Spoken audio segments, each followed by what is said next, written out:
Alright guys, this is what I have so far on the sculpture.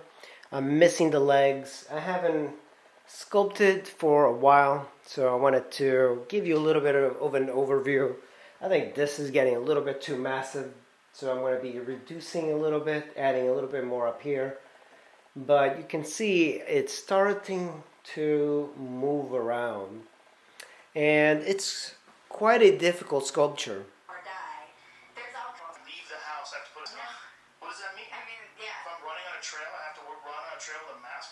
So guys are picking their nose after they're touching a faucet and other people touched it. And is that why they're getting it? Most people are grown up enough to want to be able to.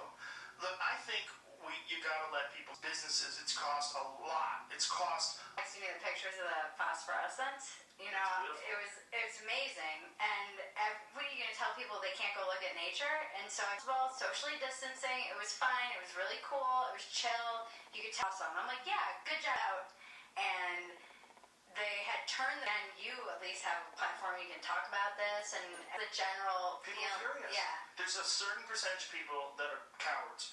And they just want to trust in the government and let the government make it. Mm-hmm. I canceled gigs. I backed off. I said, I think they're trying to save us. People, whatever it is. Do you think it'll be wet and problems and it's not fair? I don't understand why it's tied up with your job. So our model has got a very round face, but one of the things that we need to keep in mind, even though it's very rough looking, but it's starting to come together. Every sculpture that you do, every portrait, every figure, it needs to have a finished face. It needs to have some sort of character in her face. And on this one, she's got a very round face. And she almost reminds me of an Eastern European model, which is most likely who she is, or, maybe Russian. So they usually have very round faces. The zygomatic bone here is very prominent on her, but not coming forward or to the side. But the zygomatic bone here, oftentimes you should make it a little bit more obvious like this. And take a little bit of clay, and that's going to go almost to the top of the ear arch. And what I like to do is, using the back of a tool, I like to push it in a little bit and kind of just round it off. And afterwards, you can use a scraping tool. And another thing that a lot of men, it's more distinct in men, is this arch right here. Look for it in models. This is the superciliary arch. And on her, I can see it a little bit. But because the light on this model is so diffused, it's mostly a photography sort of photo reference, so you can't really see it that well. But if you don't see it well, then you have to look for anatomy from a skull. Another thing I'm going to be doing is her forehead up here, which is the mental eminence of the frontal bone, comes out a little bit more. And you can add it just a little bit at a time. You don't want to add too much, but you have to look at it from different vantages. And there's usually 2 bumps to the frontal eminence, and I'll just make so if I make it very flat like this, there's going to be 1 bump here and another there. It looks like she's got horns, but maybe think of that. That's where horns would be. And this kind of diffuses everything, but you don't want to get rid of the geometry. Don't think of this sort of thing as getting rid of geometry. Think of it as just blending things so you can define them later on. I actually prefer these things a little bit more obvious, but this kind of helps.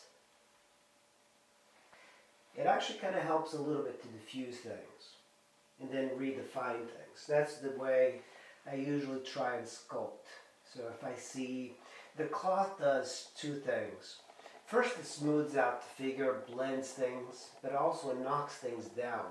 So once you get to this, then you can use a different tool to define things. So this is a flat metal tool, and I can go in here and just kind of define, say, the bone, the nasal bone. I can define it. Geometry. Don't think of it as like creating one pattern for every single sculpture. It's about really looking at your model. So I'm looking at the front cheeks. I'm going to get just a little bit more clay in there, and I'll build it up slowly because it's so small.